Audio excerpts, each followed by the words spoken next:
Hello everyone, welcome back to my channel discover special education. तो employability skills का ये तीसरा वीडियो है। इसी में आपको सब कुछ मैं इंक्लूड करके बता दूंगी। इसके बाद कुछ इंपॉर्टेंट क्वेश्चंस है जिसके बारे में मैं एक अगला वीडियो एक और कुछ मिनट का 5 से 10 मिनट का आपको बना के फिर से दूंगी, जिसमें आपको एक ओवरऑल आइडिया मिल जाएगा किस तरीके के क्वेश्चन पेपर्स आ सकते हैं। अगर आपको बात करें हम अगली इस वीडियो में, जो अगले चैप्टर्स हैं एम्प्लॉयबिलिटी स्किल्स के, उनमें क्या क्या बातें की गई हैं। तो जैसे कि डाइवर्सिटी इन वर्क प्लेस की बात की गई है। डाइवर्सिटी मतलब होता है विभिन्नता, यानी कि अलग अलग प्रकार की चीज़ें। डाइवर्सिटी इन वर्क प्लेस की जब हम बात करते हैं, यानी कि जहाँ पे आप काम करेंगे वहाँ पे क्या क्या अलग अलग चीज़ें हमको देखने को मिलती हैं। तो अगर हम बात करें एक इंडिविजुअल की, तो डाइवर्सिटी इंडिविजुअल में क्या होती है, आपके थॉट्स सबके अलग अलग होते हैं। जैसे मेरे अलग थॉट हैं, आपके अलग हैं, आपके बगल वाले के अलग हैं। इवन एक ही फैमिली में सब लोगों के थॉट्स अलग अलग होते हैं। ये एक प्रकार की डाइवर्सिटी है। मैं अगर बोलने में अच्छी हूँ, हो सकता है कोई लोग सुनने में अच्छे हों, कोई कंप्यूटर स्किल्स अच्छे हों, किसी के इंटरपर्सनल कम्युनिकेशन स्किल्स अच्छे हों। तो इस तरीके से हमें अलग अलग प्रकार से डाइवर्सिटी होती है। हमारा इंटेलेक्चुअल अलग अलग है, यानी कि बुद्धि हमारी अलग अलग है। इसके अलावा बोलने का तरीका अलग अलग हमारा है। इसके अलावा आपका इंटरेस्ट अलग अलग है, आपकी पर्सनैलिटी अलग अलग है, आपका एप्टीट्यूड अलग अलग है। तो वर्क प्लेस में हमें ये डाइवर्सिटी देखने को मिलती है ना। इसके अलावा हम बात करें तो जैसे कि हम बहुत सारे अलग अलग फैमिली बैकग्राउंड से आते हैं। कल्चर हमारा अलग अलग है, हमारी अपब्रिंगिंग अलग अलग हुई है। मतलब कि हम जो बचपन से पले बड़े हैं, अलग माहौल में पले बड़े हैं, उस हिसाब से हमारी सोच डेवलप होती है, उस हिसाब से हम कार्य करते हैं। डिसीज़न मेकिंग कई लोगों की अलग तरीके की होती है। हम सब लोग एक ही प्रॉब्लम को अलग अलग तरीके से सोच के उसके अलग कंक्लूज़न, उसके अलग सॉल्यूशन हम निकाल के दे सकते हैं। क्यों? क्योंकि डाइवर्सिटी है। तो वर्क प्लेस में भी डाइवर्सिटी होती है। हम इसको क्यों पढ़ रहे हैं? तो कारण यह है इसका ही पढ़ने का क्या इंपॉर्टेंस है कि हम लोग ये मान के ना चलें कि जैसा मैं सोचूंगा वैसा ही होगा, जैसा मैं चाहूँगी वैसा ही होगा, हर कोई मेरे हिसाब से ढलेगा। नहीं, हम एक डाइवर्स ग्रुप के साथ काम करते हैं। हम सब लोग अलग अलग तरीके के हैं, तो हम लोगों को एक कोऑपरेशन करके साथ चलना होता है। कोऑपरेटिव लर्निंग के साथ कोऑपरेटिव इन्वायरमेंट लेके चलना पड़ता है। जैसे अगर मेरी सोच अलग है, हो सकता है मैं किसी पर्टिकुलर चीज़ के बारे में अलग तरीके से सोचती हूँ, आप लोग अलग तरीके से सोच रहे हैं। एक टीम में 10 मेंबर हैं, 10 अलग अलग तरीके से सोच रहे हैं। तो उसमें हम क्या करते हैं, एक मीटिंग बैठाते हैं, सब अपने पॉइंट ऑफ व्यू रखते हैं, तो एक कंक्लूजन में आके हम इस तरीके से काम करते हैं। वर्क प्लेस में भी ऐसा ही होता है, ठीक है ना। अब जैसे छोटी सी एक बात कर लें, हम अगर हम कोई ट्रिप प्लान करते हैं या फिर हम कहीं जाते हैं, तो डिस्कशन होता है, पैनल बैठता है, स्टूडेंट्स का ओपिनियन लिया जाता है, टीचर्स का, कमेटी का। तो this is a kind of cooperative learning, this is a kind of cooperation कि हम लोगों को एक दूसरे के साथ करके चलना पड़ता है, तभी हम वर्क प्लेस में एक लॉन्ग टाइम के लिए स्टेबल रह सकते हैं। अगर आप अपनी ही चलाएंगे या हम अपनी चलाएं, या हम सोचें कि नहीं ऐसा क्यों हो रहा है, ऐसा क्यों नहीं, तो हम फिर ओवर थिंकिंग करने लगते हैं, जिससे हमारी प्रोग्रेस में, हमारे काम में नेगेटिव इम्पैक्ट पड़ता है। इसीलिए हम इसको पढ़ें कि डाइवर्सिटी वर्क प्लेस में अलग अलग कैसे हो सकती है ना। हर किसी का स्किल, कौशल अलग अलग है।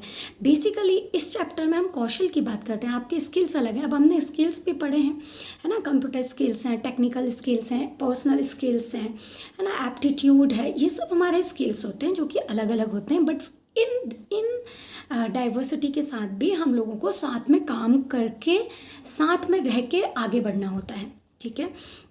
फिर हम पढ़ते हैं कि इंक्लूजन इन वर्क प्लेस कैसे। अब हमने तो पढ़ा कि डाइवर्सिटी यानी कि विभिन्नता क्या है। अब हम पढ़ेंगे इंक्लूजन क्या है। इंक्लूजन मतलब समावेशन। समावेशन मतलब सबको साथ लेके चलना। सबको साथ लेके चलने का मतलब ये होता है कि हर अलग अलग सोच, अलग अलग स्किल, अलग अलग थॉट, अलग अलग ओपिनियन, अलग अलग एप्टीट्यूड, अलग अलग एटीट्यूड, अलग अलग पर्सनैलिटी को एक साथ लेके आप एक वर्क प्लेस में कैसे चलते हैं, ठीक है। तो जो हायर अथॉरिटी होती है उसकी भी रिस्पॉन्सिबिलिटी होती है। एज ए इंडिविजुअल हमारी रिस्पॉन्सिबिलिटी होती है कि हम अपने कलीग के साथ, अपने जो हमसे बड़े सीनियर हैं उनके साथ, जो हमसे जूनियर हैं एम्प्लॉय, उनके साथ किस तरीके का व्यवहार करना है, कैसे हम सबको साथ में लेके चल सकते हैं। इसका मतलब हो गया इंक्लूजन इन वर्क प्लेस। अब इंक्लूजन कैसे करेंगे, तो जैसे कुछ क्वालिटीज़ होना हम में होती हैं, हम बात करते करते हैं टीचर में भी होती हैं, एक एम्प्लॉय में भी होती हैं, आप सब में भी होती हैं, उसको बोलते हैं हम लीडरशिप क्वालिटी। लीडरशिप क्वालिटी का मतलब होता है जैसे कि आप लोग हैं, आप लीड करके आगे को चल रहे हैं, you have that ability to lead your team, और उसके साथ साथ आगे काम को एग्जीक्यूट करना, सबको साथ लेके चलना, दैट इज़ कॉल्ड लीडरशिप। तो अगर लीडरशिप में हम इंक्लूसिव नहीं करेंगे, जैसे ऐसा नहीं कि आपने हमेशा एक जन को लीडरशिप दे दी, वो हमेशा फिर अपने हिसाब से काम कर रहा है, बाकी लोगों को नहीं ले रहा है। लीडर ऐसा होना चाहिए जिसमें ऐसी एबिलिटी होनी चाहिए कि सबको एक इंक्लूजन में लेके वो आगे बढ़ सके, ठीक है। इसके अलावा क्या होती है, पॉलिसीज़ ऐसी बनाओ, आपका एम ऐसा होना चाहिए कि हर इंडिविजुअल की नीड्स और हर इंडिविजुअल का एक एम उसमें फुलफिल हो। पॉलिसीज़ में आपका बैरियर फ्री होना चाहिए, पॉलिसीज़ इंक्लूसिव होनी चाहिए। जैसे हम बात करते हैं, अभी नेशनल एजुकेशन पॉलिसी आई है एजुकेशन में 2020, जिसमें इंक्लूजन की बात की गई, यानी कि हर डिसेबिलिटी को इंक्लूड करोगे, हर डिसेबिलिटी का राइट है, हर बच्चे का राइट है बिना किसी डिस्क्रिमिनेशन के एडमिशन लेना, पढ़ना, लिखना, है ना। साइन लैंग्वेज को भी उसमें बढ़ावा दिया है, ब्रेल को भी उसमें बढ़ावा दिया है, एनवायरनमेंट को भी बढ़ावा दिया है, एक्सेसिबिलिटी की बात की गई है ना, कि एक्सेसिबिलिटी हो, इक्विटी हो, इक्वालिटी हो, यानी कि समानता हो, सब चीज़ आपकी पहुंच में हो, तो क्यों, तभी एक इंक्लूसिव पॉलिसी बनी। ऐसे जब हम किसी कंपनी की बात करते हैं, किसी वर्क प्लेस की बात करते हैं, वहाँ पे पॉलिसी ऐसी होनी चाहिए जो सब जो भी एम्प्लॉय हैं, वर्कर हैं, उनकी भी नीड्स, उनकी भी रिक्वायरमेंट उस पॉलिसी में आ जाए। फिर हम बोलते हैं कि celebrate diversity, we have to celebrate diversity because सब अलग अलग हैं। अगर हम इसको सेलिब्रेट करते हैं खुश होके कि वाओ कि हम सब लोग कितने अलग अलग हैं, फिर भी साथ में रह के हम काम करते हैं, तो उससे क्या होता है, जितने भी लोग होते हैं उनमें एक मोटिवेशन होता है। मोटिवेशन होगा तो आपका इंटरेस्ट अंदर से आएगा और आप एक अच्छा काम कर पाएंगे, है ना। जैसे हम बोलते हैं ये पांचों उंगलियां हमारी क्या है, इनमें विभिन्नता है, ये एक जैसी नहीं है।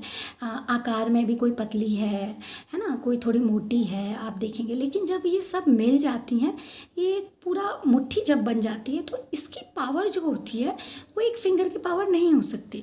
तो जब हम कभी ऐसा नहीं कहते कि ये इसके बराबर क्यों नहीं है, ये जो थंब है ये ऊपर इंडेक्स के बराबर क्यों नहीं, मिडिल के बराबर क्यों नहीं कहते, क्योंकि इनकी सब अपनी वैल्यू है।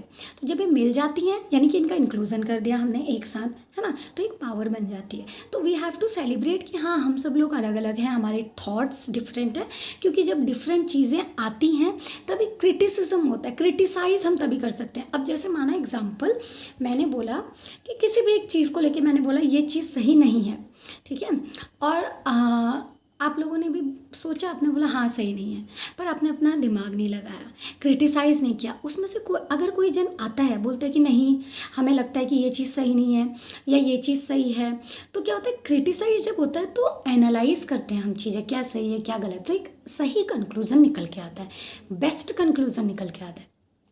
ऐसे हम जैसे एग्जाम्पल ले लें, हम पॉलिटिक्स की बात करते हैं तो दो पार्टी रखते हैं, क्यों रखते हैं, क्योंकि अगर ये कोई गलत काम करेगा तो क्रिटिसाइज करेगा, है ना, एक ही चीज़ नहीं होगी, तो अच्छी चीज़ें निकल के आएंगी। जब ये पॉलिसीज़ बनती हैं हमारी, इसमें भी कुछ जितने मेंबर्स होते हैं, ऐसा नहीं कि एक ही मत पे किसी ने एक चीज़ बोला सब ने उसमें हामी भर दी, नहीं, सब अपने अपने पॉइंट ऑफ व्यू रखते हैं, ओपिनियन रखते हैं, फिर लास्ट में एक कंक्लूजन निकल के आता है। ऐसी national education policy 2020 is a conclusion, उसमें सब कंक्लूड किया है, उसमें डाइवर्सिटी को सेलिब्रेट किया है, ठीक है। इसके बाद हम इंक्लूजन इन वर्क प्लेस कैसे कर सकते हैं, हम ट्रेनिंग में इंक्लूजन कर सकते हैं। ट्रेनिंग ऐसे दो ताकि हर एम्प्लॉय की नीड कैटर हो जाए, हर एम्प्लॉय कुछ सीख पाए और बेनिफिशियल रहे हर एम्प्लॉय के लिए, ठीक है। अपना डिज़ाइन ऐसा करो वर्क प्लेस को कि इंक्लूजन हो पाए, है ना। कॉन्स्टेंटली इवेल्युएशन होना चाहिए कि किसकी लर्निंग कितनी है, क्या है, इंफ्रास्ट्रक्चर सही है नहीं है। कंप्यूटर अगर हम प्रोवाइड करा रहे हैं, तो जैसे माना अगर कोई ब्लाइंड व्यक्ति हमारे साथ काम करता है, ठीक है, उसके कंप्यूटर हमारे कंप्यूटर में डिफरेंस होगा, सॉफ्टवेयर अलग होगा, तभी तो वो अच्छे से काम कर पाएगा। तो यही इंक्लूजन है। अगर हमने उसको अपना ही सॉफ्टवेयर दे दिया, फिर हम उसको क्रिटिसाइज़ कर रहे हैं, फिर हम उसको नेगेटिव बोल रहे हैं कि काम नहीं कर पा रहा है, इसकी वजह से डिले है, तो दैट इज़ नॉट इंक्लूजन, है ना। अब डाइवर्सिटी होती है तो हम उसको यहाँ सेलिब्रेट करते हैं। कैसे सेलिब्रेट करते हैं, ऐसे ही सेलिब्रेट करते हैं ताकि हर बच्चे की और हर एम्प्लॉय की नीड कैटर हो पाए।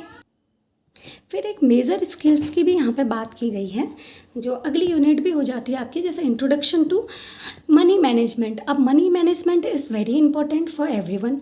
अभी हम लोग भी हैं, मनी मैनेजमेंट अगर हमें नहीं आएगा तो फिर हम जो भी अर्निंग कर रहे हैं, हम बातें एम्प्लॉयमेंट स्किल्स की करते हैं, यानी कि हमें एक एम्प्लॉय हैं कहीं कि हमें एम्प्लॉयमेंट मिला, हम कहीं पे काम करते हैं। अब हम जो भी कमाते हैं, अगर हम उसका मैनेजमेंट ही सही तरीके से नहीं कर पाए तो यानी कि हम एक सही तरीके की लाइफ को लीड करने में अभी सक्षम नहीं है।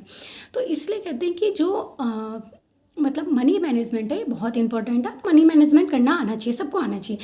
डेली लाइफ में भी हम मनी मैनेजमेंट करते हैं। अगर हम कोई अपनी डेली मटेरियल नीड्स जो हमारी होती है, जैसे दूध का पैकेट है, चाय है, चीनी पत्ती है, ये सब आप लाने कहीं से जा रहे हैं और आपको वो काउंटिंग का प्रॉब्लम हो रहा है, कितना देना है, कितना वापस आएगा, तो ये क्या होता है, ये कहीं ना कहीं आपका स्किल्स वीक है। अब हम मनी मैनेजमेंट की यहाँ बात क्यों कर रहे हैं? अब हम सोचते हैं कि अभी क्योंकि हमें एज सच कोई प्रॉब्लम नहीं होती, तो हम यहाँ पे सोच रहे हैं कि ये तो बहुत इजी है। But for blind student, for def students, autistic students, ID students, और जिनमें डुअल सेंसरी इशू हैं या फिर जिनमें मल्टीपल डिसेबिलिटी है, उनके लिए तो डिफ़िकल्ट है ये, है ना। ये भी एक आइडियल का पार्ट है। उनके लिए डिफ़िकल्टी क्यों होती है? क्योंकि ट्रांजेक्शन में और लर्निंग डिसेबिलिटी में भी अगर किसी को डिसकैलकुलिया है, कैलकुलेशन रिलेटेड इश्यूज़ हैं, तो प्रॉब्लम हो सकती है ना। हम लोगों के लिए भी प्रॉब्लम हो सकती है, ज़रूरी नहीं है डिसेबिलिटी, हम लोगों के लिए भी प्रॉब्लम हो सकती है। तो ये मनी मैनेजमेंट करना बहुत ज़रूरी है। पहले शुरुआत अपने घर से, छोटी छोटी चीज़ों से, फिर बड़े बड़े ट्रांजेक्शन में, जिसको हम फाइनेंशियल लिटरेसी भी कहते हैं। फाइनेंशियल लिटरेसी मतलब होता है फाइनेंस, यानी कि पैसे से संबंधित साक्षरता। अब आप इसको ऐसे समझ लेना, जब फाइनेंशियल लिटरेसी कोई क्वेश्चन आए तो समझना कि अच्छा, जो पैसे से रिलेटेड जो भी डिफ़िकल्टी होती है उन लोगों को नहीं हो, इसीलिए हमें फाइनेंशियल लिटरेसी होनी बहुत ज़रूरी है और इसीलिए हम फाइनेंशियल लिटरेसी की भी बात करते हैं। ठीक है। उसके बाद होता है कि बेसिक्स ऑफ बैंकिंग के बेसिक्स हमें आने चाहिए। मतलब कि बैंक में जो हम डेली ट्रांजेक्शन करते हैं, कितना अमाउंट है, क्रेडिट कितना है, डेबिट कितना है, कितना हमारे पास शेयर्स है, ये सब चीज़ें, मतलब कितना जमा किया, कितना निकाला गया, कितना बचा है, ये सब का ट्रांजेक्शन हमें आना चाहिए। ये हम सिखाते हैं, ये हम स्किल डेवलप करेंगे इस एम्प्लॉयबिलिटी स्किल्स के अंदर, तभी हम इसकी बात कर रहे हैं। फिर हम बोलते हैं online banking and digital transaction, क्योंकि डिजिटल की हम बात करते हैं। आजकल जो भी कंप्यूटर स्किल्स, जो हमारे सॉफ्ट स्किल्स थे, वो डिजिटल हो गया, फ़ोन पे, गूगल पे, इसके अलावा जो पेटीएम हो गया, ये सब क्या है? ये है, अभी तो देखो व्हाट्सअप में भी पेमेंट का ऑप्शन आता है, तो ये सब क्या ईजी कर दिया है मोड ऑफ पेमेंट, ताकि कोई डिफ़िकल्टी ना हो। तो ईजी हो गया, बट ये चलाना आना चाहिए, ऑपरेट करना आना चाहिए, है ना।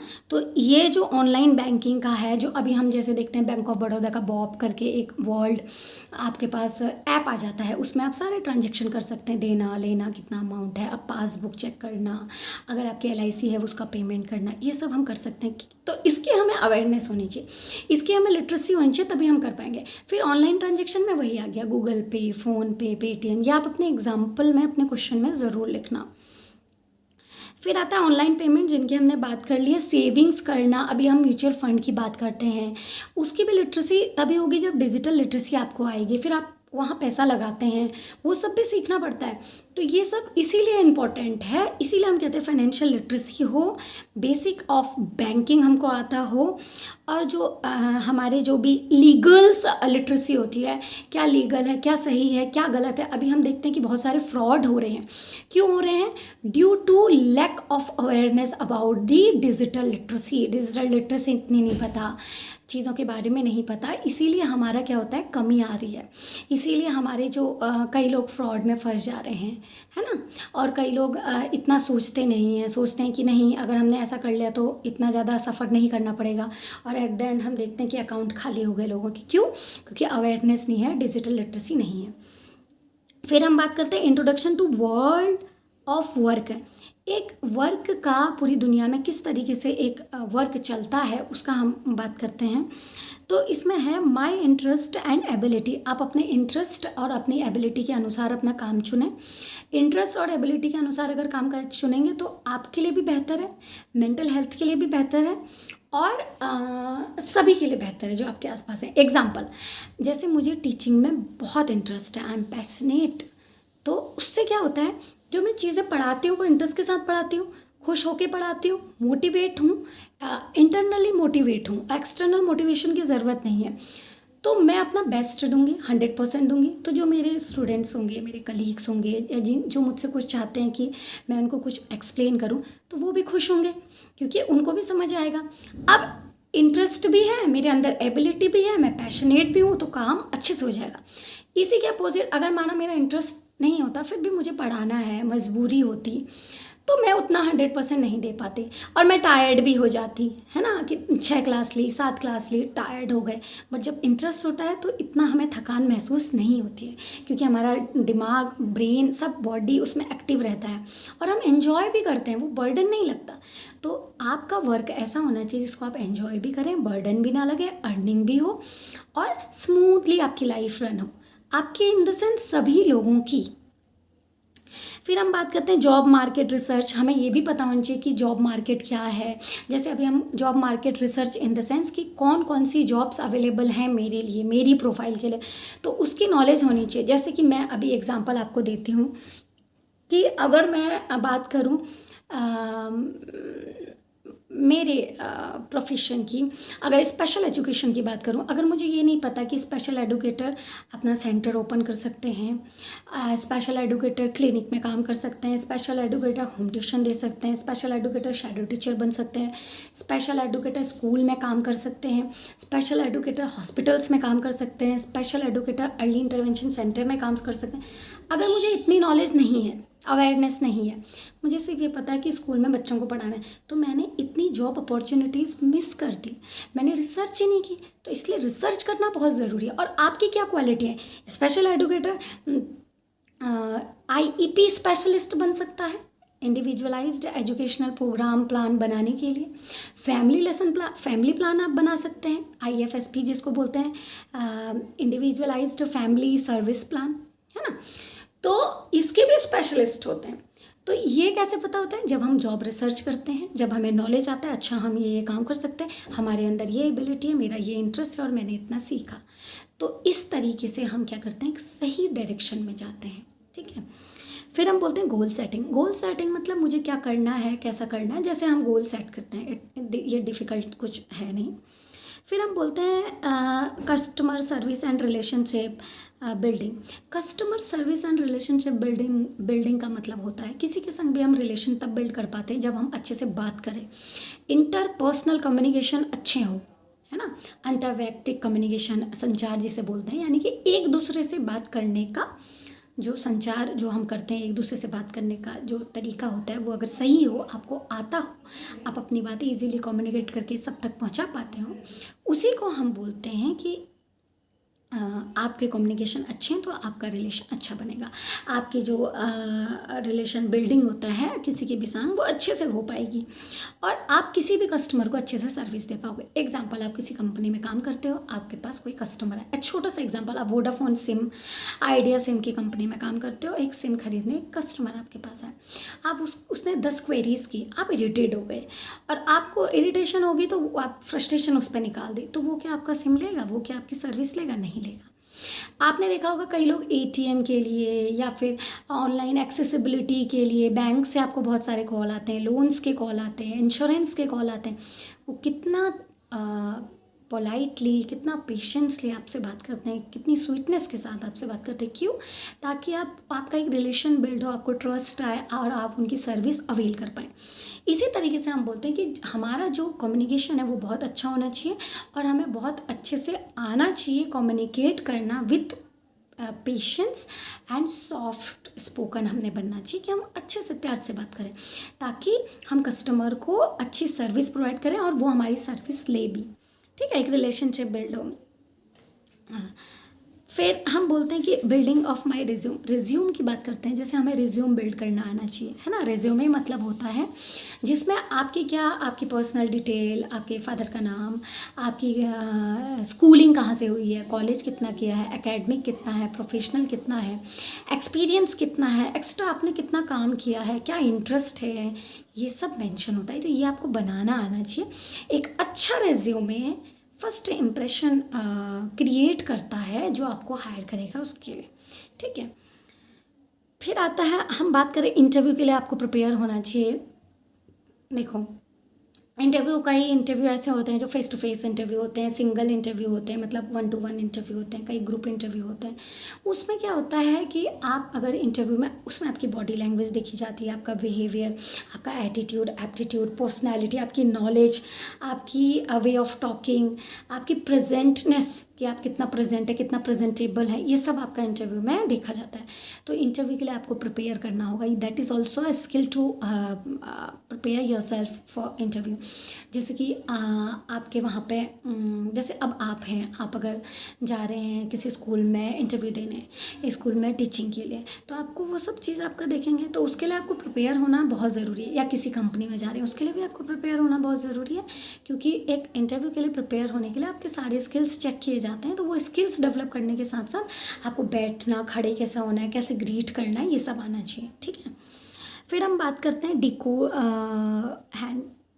Decoding interview. Decoding interview means interviewer ने आपसे कुछ पूछा तो आप उसको समझे ही नहीं, तो आप उस चीज़ को कैसे हैंडल करेंगे, है ना, कैसे डिकोड करें पहले तो उसका क्वेश्चन, कि आपकी लिसनिंग, हमने पढ़ा था प्रीवियस वीडियो में कि लिसनिंग अच्छी होनी चाहिए। तो यहाँ लिसनिंग काम आई, आपने सही से सुना, कॉम्प्रिहेंड किया, तो वो हो गया डिकोड करना। जो चीज़ उसने कही उसको आपने अपने दिमाग से, अपने नॉलेज से डिकोड करके समझे। डिकोड करना मतलब समझे आप उसकी बात को, तो उसी तरीके से आप जवाब देंगे तो वही आपका फिर बेहतर परिणाम निकल के आएगा। अगर आप समझे ही नहीं, डिकोड ही नहीं कर पाए तो दिक्कत होती है ना।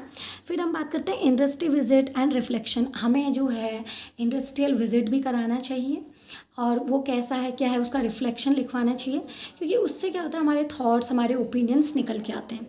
जैसे अगर हम छोटी सी बात करें, अभी आप लोगों इंडस्ट्रियल विजिट को यहाँ पे छोड़ो, अभी हम ना लोग आपको स्कूल विजिट कराते हैं, फिर आपसे बोलते हैं रिफ्लेक्शन लिखो। रिफ्लेक्शन यानी कि आप क्या रिफ्लेक्ट किया, आपने क्या सीखा, क्या समझा, आप उस चीज़ को लिखो। आपको क्या अच्छी चीज़ लगी, क्या बुरी चीज़ लगी, आपने क्या ऑब्जर्व किया, आपको क्या नई लर्निंग हुई, ये सब रिफ्लेक्शन होता है। उससे क्या होता है, आपके थॉट्स एक मैटर बनता है आपके थॉट्स का, कि क्या क्या आप किस तरीके से सोचा, क्या लर्निंग हुई, क्या चीज़ कमी थी, क्या अच्छा था, क्या हम कंट्रीब्यूट कर सकते हैं, ये सब, ठीक है।